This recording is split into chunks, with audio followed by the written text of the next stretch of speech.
अस्सलाम वालेकुम, hope you all are doing good and I hope कि आप सबकी लाइफ में सब कुछ अच्छा चल रहा है, एवरीथिंग इज़ गोइंग ग्रेट।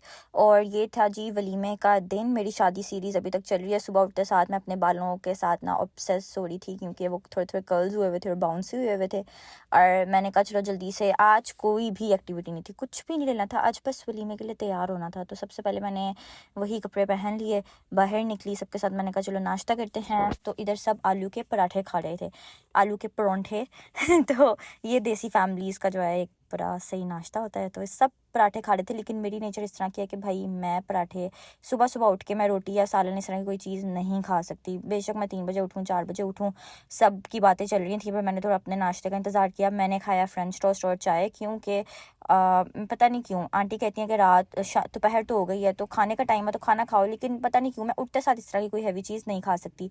फिर मैंने अपनी नेल पॉलिश रिमूव की क्योंकि आज बहन के पास टाइम था और बहन ने सोचा हुआ था कि आज तो नेल्स लगाऊंगी पक्का पक्का, जो लेके रखे हुए हैं। सब गेम खेल रहे थे, लड़कों के भी मज़े हैं भाई। पहले सुकून से गेम खेलते रहो और एंड पे 10-15 मिनट में तैयार हो जाओ। हमारे भाई ये शशका वो शशका, और ये खिलाड़ा मैंने पड़े ही रहने दिया था तीनों दिन क्योंकि रोज़ ही पड़ जाता था, तो मैंने इसको समेटने की कोई कोशिश नहीं की। फिर मैंने मेकअप किया अपना और फिर मैंने निकाला आउटफिट ऑफ द डे, और ये सबको बहुत प्यारा लगा। आई वॉज़ वेरी कन्फ्यूज जब मैंने ये बनवाया था, लेकिन मेरी कज़न ने कहा कि trust me it will look good, और मैंने बनवा लिया और ये बहुत प्यारा लगा था। और ये मैंने नेल्स लगा लिए। इनको छोटा करने का टाइम मुझे नहीं मिला, लेकिन ये लंबे भी अच्छे लग रहे थे क्योंकि मैंने शादी के इवेंट के लिए लगाए थे, तो शादी पे थोड़े लंबे भी चल जाते हैं। फिर मैंने वही अपना पाउच पकड़ा, उसमें रखी अपनी नेल पॉलिश के, उधर जाकर लगाऊंगी, साथ लैशेज़ और एक्सटेंशन पकड़ी अपनी, और हम चले गए सैलून। और आज तो भाई मैं मदिया बाजी, हाजरा और उनकी सब बच्चियों को लेकर आई थी। सफ़ूरा भी नहीं आई क्योंकि उन्होंने आज बाल स्ट्रेट करने थे आई गेस। तो फिर हम लोग आ गए ब्यूटी सीक्रेट्स, और इस सैलून के बारे में रिव्यू देती चलूँ। मैंने दोनों दिन यहाँ से हेयर स्टाइलिंग कराई थी। इनका साफ़ भी अच्छा है। अगर आप जोहर टाउन में रहते हैं तो यू कैन गो हेयर, ठीक है। हमने ग्लिट्स एंड ग्लैम का सोचा हुआ था, लेकिन दोनों दिन वहाँ पे इतना रश था तो हमने सोचा कि हम यहाँ से करवा लेते हैं। It was really good, staff भी अच्छा था। मैंने हेयर स्टाइलिंग कराई है और हेयर स्टाइलिंग मुझे पसंद आई है। मतलब मुझे बीची वेव्स का था कि बीची वेव्स मैंने करवाने थे, तो वो इन्होंने अच्छे किए थे क्योंकि वो अक्सर जो सैलून्स हैं ना वो कर्ल कर देते हैं और कहते हैं लूज़ हो जाएंगे तो बीची वेव्स बन जाएंगे, लेकिन इन्होंने बहुत अच्छे किए थे। I will show you guys my inspiration, जैसे मैंने करवाने थे और जैसे इन्होंने बनाए। और ये जी नीचे जो है ना पजामा पहन के नाइट सूट का, तो मैं आई हुई हूँ। इस दिन हमारी ज़रा बारी जल्दी आ गई थी क्योंकि हम लोग मेरा ख्याल टाइम से गए हुए थे, तो हमारी बारी जल्दी आई। मेरा और हाजरा का हेयर स्टाइल स्टार्ट हो गया था। बच्चियों का भी मदिया बाजी सिर्फ रहती थी क्योंकि मदिया बाजी की जो कटिंग होनी थी ना वो उन्होंने कटिंग करवानी थी, और हेयर कट वाली जो आर्टिस्ट थी वो अवेलेबल नहीं थी, तो वो अभी थोड़ी देर उनको लगनी थी। और मैंने ना अपनी नेल पॉलिश भी साथ साथ लगा ली, और ये मल्टीटास्किंग के दौरान मुझे डर भी लग रहा था कि कहीं मेरे कपड़ों पर ना लग जाए। नेल्स भी 1-2 दफ़ा उतर गए मेरे, फिर दोबारा से लगाए, और ये मसला चल रहा था। हैर ये इनाया का बन था, प्लीज़ से माशाल्लाह she was looking so pretty. और ये मेरी इंस्पिरेशन थी, फ्रंट से नहीं बैक से। फ्रंट से मुझे स्लीक लुक चाहिए थी, तो मैंने उनसे कहा कि आप पार्टीशन करके ना इस तरह डाउन में ना दें, मुझे स्लीक लुक दे दें आगे से। और पीछे से मैंने उनसे यही कहा कि पीछे से बीची वेव्स ऐसी होनी चाहिए, तो they did a very good job. मैंने अपनी एक्सटेंशन रखी हुई थी, मैंने सही भी करवाई थी बीची वेव्स वाली, बिल्कुल सेम ऐसी, और लेकिन मैंने नहीं लगवाई क्योंकि मुझे ज़रूरत महसूस नहीं हुई। 2 दिन से लगा लगा के ना एक्सटेंशन मेरा सर जो है ना वो बहुत दर्द कर रहा था। और ये देखें जी पीछे से कितने प्यारे लग रहे हैं। मैंने ना अपनी शादी पे 2 ली थी एक्सटेंशन।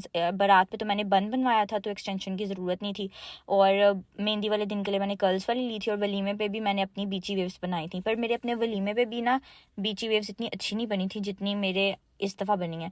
तो वो बीची वेव्स वाली एक्सटेंशन जो है ना मेरी पड़ी हुई है, पर वो मैंने लगवाई नहीं। अच्छा है, वो मैं किसी और इवेंट पे यूज़ कर लूँगी। और ये दोनों जो है ना अभी इन लोगों की हेयर स्टाइलिंग चल रही थी, मेरी कंप्लीट हो गई थी, तो मैंने सोचा मैं इतनी देर ना वो करवा लेती हूँ, लैशेज़ वगैरह लगवा लेती हूँ। और मदिया बाजी ने हेयर कट करवाया था इस दिन क्योंकि उन्होंने एक दिन कर्ल करवा लिए थे, एक दिन स्ट्रेट करवा लिए थे, तो अब उनके पास ब्लो ड्राई की ऑप्शन थी। मतलब वो चाहनी सी थोड़ी ब्लो ड्राई वाली लुक देना, तो उन्होंने हेयर कट भी करवाना था। मैंने भी सोचा हुआ था हेयर कट करवाने का क्योंकि शादी पे आप इतनी हेयर स्टाइलिंग करते हैं कि आपके हेयर एंड्स जो है ना वो ख़राब हो जाते हैं।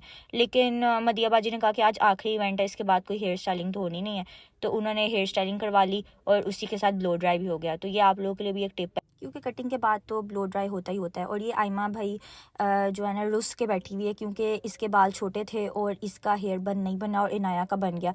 तो बच्चों में जो होता है ना वो थोड़ी सी एक रिफ्ट होती है, जो बड़ों को करता देखते हैं ना उन्होंने भी करना होता है। तो वो बेचारी का जो मूड है ना वो बेहद ऑफ था, और मैंने लैशेज़ वगैरह लगवा ली थी, तो मैं तो भाई अपनी ना वीडियोस पे वीडियोस बनाई जा रही थी। फिर हाजरा भी तैयार हो गई और फिर मदिया बाजी अभी रहती थी, तो हाजरा, मैंने, नाया ने, हमने अपनी अपनी पिक्चर्स ले ली और उतनी देर में हमने कहा चलो अपना भी थोड़ा सा फ़ायदा कर लेते हैं। तो मैंने हाजरा की ली, कुछ हाजरा ने मेरी ली और ये मैं फिर से अपनी वीडियो बनाते हुए, इस दिन तो भैया आप मेरी वीडियोस देखेंगे क्योंकि इस दिन मुझे मैं बहुत प्यारी लग रही थी माशाल्लाह।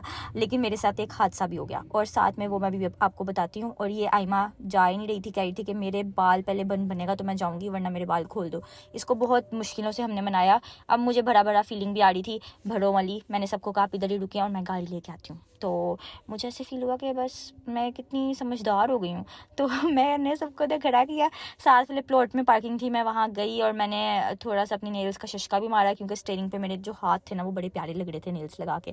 खैर मुझे इतनी समझदारी वाली फीलिंग आई, मैंने जैसे बड़े नहीं करते कि रुको मैं गाड़ी लेके आया, मैंने गाड़ी लेके आई, सबको बिठाया और फिर सारा रास्ता हम उनको यही समझाते गए कि बेटू आप देखो, आपके टाइम पे तो फिर आपकी अम्मा आपको सलोन लेके आएंगे, हमारे टाइम पे तो भाई हमारी अम्मा नीचे हाई नेक पहना देती थी फैंसी कपड़ों के और जो बालों में ना एक पिन लगा के तो ऐसे ही भेज देती थी। आप लोगों का तो इतना एक्सपोजर मिला हुआ है ना आजकल को, तो सब कुछ अवेलेबल है, बच्चे सब कुछ इंटरनेट पर देखते हैं और फिर कहते हैं कि भाई हमने भी करना है। तो अब जैसे जैसे चल रहा है, आगे जा रहा है टाइम, फिर चीज़ें भी जो है ना डिफरेंट होती जा रही हैं। हम घर आए तो लड़कों की भी तैयारियां चल रही थी और ये मेरा पारू बच्चा साथ जो है ना प्यारा सा पेंट कोट पहन के तो ये सोया हुआ है। बचपन में ऐसे ही होता था, हम इवेंट चल रहा होता था, इवेंट से पहले ही सारे मस्ती कर लेते थे और इवेंट पे सो रहे होते थे। तो मैंने कहा सबकी वीडियो रिकॉर्ड करती हूँ, तो सब बिल्कुल तैयार थे। ये आइमा अपने अब्बू जी से बहुत प्यार करती है, उनको अपना हेयर स्टाइल वगैरह दिखा रही थी। उसके अब्बा कह रहे थे बहुत प्यारी लग रही हो। मामू जी ने कहा कि हम सबके भी आउटफिट्स रिकॉर्ड करो, तो मैंने फिर सबकी वीडियो बना ली और ये मामू सीधे होके बैठ गए कि मैं ठीक से आऊँ। मामू कहते कि ये बहुत छोटी वीडियो बनाई है, थोड़ी ज़्यादा वीडियो बनानी थी, तुमने इतनी छोटी क्यों बनाई है। लेकिन मैंने मामू से कहा मामू अभी आप दोबारा आएंगे। और ये लड़कियों की भी तकरीबन सारी तैयारी कंप्लीट थी और फिर अब हम लोगों ने निकलने की और जाने से पहले फिर मैंने कहा एक दफ़ा जो है ना अपना आउटफिट रिकॉर्ड कर लेती हूँ, आप लोग देख लें मेरा सही आउटफिट, क्योंकि इसके बाद मैं आप लोगों को बताऊँगी मेरे आउटफिट के साथ हुआ क्या। इतनी सब ने मुझे कहा कि तुम्हारे ना आउटफिट को नज़र लग गई है। मेरा तो भाई इतना दिल बुरा हुआ ना कि मैं बता नहीं सकती। और ये मैंने ना उधर से लिए थे, बरीज़े पे हम गए थे, तो वहाँ पे मुझे ये इन्वेलप्स पसंद आए थे, तो हमने सलामी के लिए ना यही इन्वेलप्स ले लिए थे। और ये मैं सबको रिकॉर्ड भी इसलिए करती हूँ कि आप सबके कपड़े वगैरह भी देख लें और मज़ा आता है। ऐसे लगता है जैसे इंसान खुद भी जो है ना शादी अटेंड कर रहा है। और फिर हम लोगों ने अपना क्लच वगैरह पकड़ा, बाकी सारी चीज़ें पकड़ी। और मैंने जैसे कि कहा था उस दिन जूतियाँ कम थी, तो आज चेक करें, आज पूरा मस्जिद जैसा माहौल बना हुआ था। और लेकिन हम ना मिस भी कर रहे थे क्योंकि आज ना आधे लोगों ने चले जाना था। सफूरा पे भी चली गई, हाजरा भी चली गई, सिर्फ मदीहा बाजी और मामू रुके थे हमारे घर, बाकी सब सियालकोट चले गए। और यहाँ पे ना डिसाइड हो रहा था कि किसने किसके साथ जाना है, कैसे बैठना है। तो उस दिन जो है ना हम सबको कह रहे थे रुक जाओ, एकदम सब चले जाएंगे तो हमें बहुत ज़्यादा ना अकेला अकेला फील होगा। लेकिन ऑब्वियसली अगले दिन मंडे था, सबके थोड़े बहुत काम भी थे, तो आधे लोग चले गए, मामू वगैरह रुके। तो बस ऐसे ही चलता है, इवेंट्स होते हैं, पहले इतना चर्चा होता है, हम लोग यही बात कर रहे थे कि शादियाँ आ रही है, शादी आ रही है, तैयारियाँ हो रही हैं और फिर 3 दिन के अंदर शादी जो है ना वो ख़त्म भी हो गई। तो हम गए तो सारे अभी जो है ना मेहमान आ रहे थे, तो हमें बड़ी कोई अकॉम्प्लिशमेंट फ़ील हुई कि भाई आज हम टाइम से आ गए हैं। तो इतनी खुशी हुई कि हमने पहले हम आते थे और भाग जाते थे लेकिन लेकिन आज हमने बाहर खड़े होकर भी शूट किया। और ये है जी मामू जी, और ये जो अभी मैंने भयानक शक्ल बनाई थी थोड़ी देर पहले, मुझे नहीं पता कोई गिरा था शायद इसलिए बनाई थी। और ये उस्मान सबको बता रहा है कि भाई वो मामू की गाड़ी जो है ना चला के लेके आए, क्योंकि मामू की गाड़ी चलाना कोई आसान काम नहीं है, क्योंकि मामू जो है ना वो अपनी गाड़ी से बेहद प्यार करते हैं और वो किसी को उसको चलाता हुआ नहीं देख सकते, वो बहुत डरते हैं, इवन अपने बच्चों से भी। तो ये उस्मान गाड़ी चला के लेके आया था और वो स्टोरी सुना रहा था, इधर लाइट बहुत अच्छी पड़ रही थी, तो मैंने अपनी ज़रा पिक्चर्स वगैरह ले ली। फिर अंदर जी लड़का लड़की ब्राइड एंड ग्रूम का शूट चल रहा था। शादियों पे अपने शूट के लिए भी टाइम मैनेज करना ना बड़ा ज़रूरी होता है, क्योंकि एक दफ़ा आप हॉल के अंदर चले जाओ तो फिर तो भाई आपने मेहमानों के साथ पिक्चर्स वगैरह लेनी होती हैं। ऑब्वियसली वो सब भी आपके लिए आए होते हैं, तो लड़कियों के लिए तो ख़ास तौर पे सैलून और फिर शूट और फिर हॉल में जाना वो सब बहुत ज़्यादा ना हेक्टिक हो जाता है। और ये ना हॉल था, मैंने कहा ज़रा हॉल को भी थोड़ा सा कैप्चर कर लेती हूँ ताकि सब देख लें।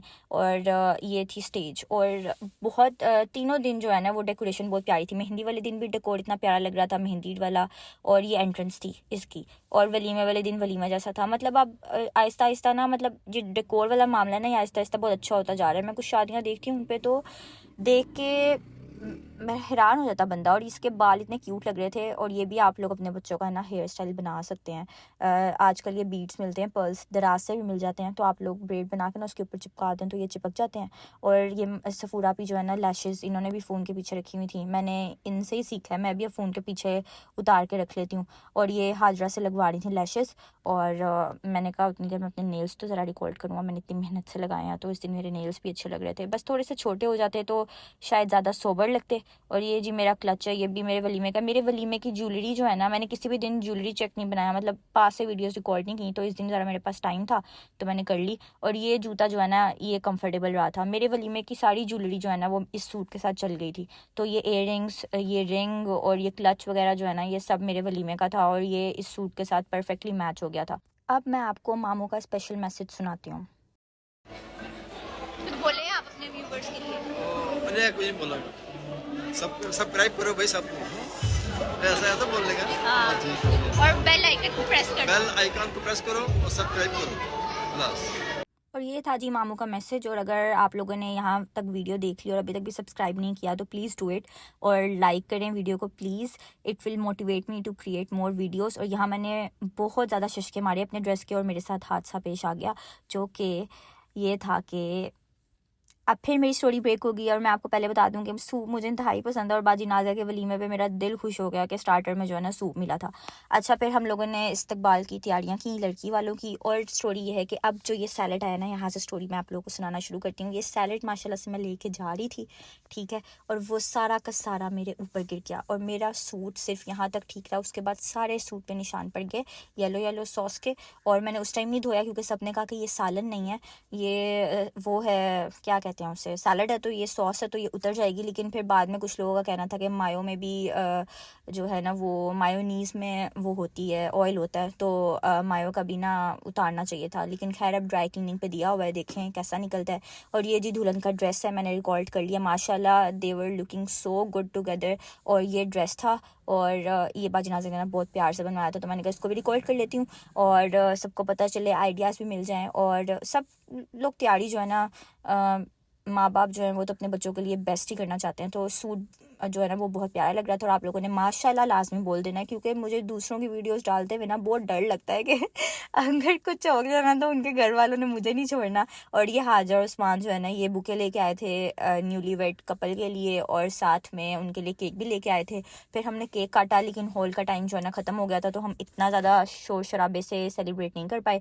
फिर जल्दी जल्दी केक काटा, बुके वगैरह दिया और फिर हम घर आ गए बाजी नाजिया के। और यहाँ आके अब सब जो है ना इनके घर जो मेहमान आए हुए थे वो सब सियालकोट जाने की तैयारी कर रहे थे। और हमने भी कहा कि चलो आज फाइनल जो है ना वो सबसे मिल लेते हैं। मैंने अपने नेल्स उतार दिए, मुझे बहुत ज़्यादा उलझन हो रही थी। वैसे ये काम शाजिया करती है, जो मेरी हेल्पर है ना वो बहुत अच्छे नेल्स उतार देती है, इवन एल्फी से लगे हुए भी। लेकिन मैंने उतारे तो मुझे बहुत पेन हुई, लेकिन मैं क्या करती, मुझे जो है ना बहुत ज़्यादा उलझन हो रही थी। फिर हमने चाय पी। और जो पाकिस्तानी फैमिलीज़ है ना उनका हौसला है भाई कि वो इतने सारे वेडिंग फंक्शंस के दौरान सबको हॉल में तो केटर करते ही करते हैं, साथ में घर में भी करते हैं। तो एक घर भी सेशन चलता है, एक हॉल में भी चलता है। और बाजी नाज़िया ने तो भाई बहुत ज़्यादा ही जो है ना मेहनत वाला काम किया और बड़ा, मतलब उन्होंने, वो बेचारी बहुत थक गई थी और उन्होंने बहुत अच्छा सब गेस्ट को जो है ना डील किया। क्योंकि सियालकोट से सब उनके घर आए थे, हमारे घर तो वजाहत की सिस्टर्स आई थी और मामू बस आए थे ना, तो इस लिहाज से ना बड़ी रौनक वाली शादी थी माशाल्लाह। और फिर हमने ना रिलेटिव को घर छोड़ा और उसके बाद हम घर आ गए। और ये जी मैंने वीडियो हॉल में तो नहीं बनाई थी गिरने की अपने ऊपर, लेकिन मैंने अब बना लिया। ये देखें सारे दाग लग गए थे और मैंने नीचे से रिकॉर्ड नहीं की, नीचे भी सारा लगा हुआ है। लेकिन मैंने कहा चलो एक दफ़ा और वीडियो बना लेता हूँ। मेरा मेकअप जो है ना वो स्ले करा था और फिर चेंज किया और सो गए। और if you like the video please do press the like button और दुआओं में याद रखें। अल्लाह हाफ़िज़।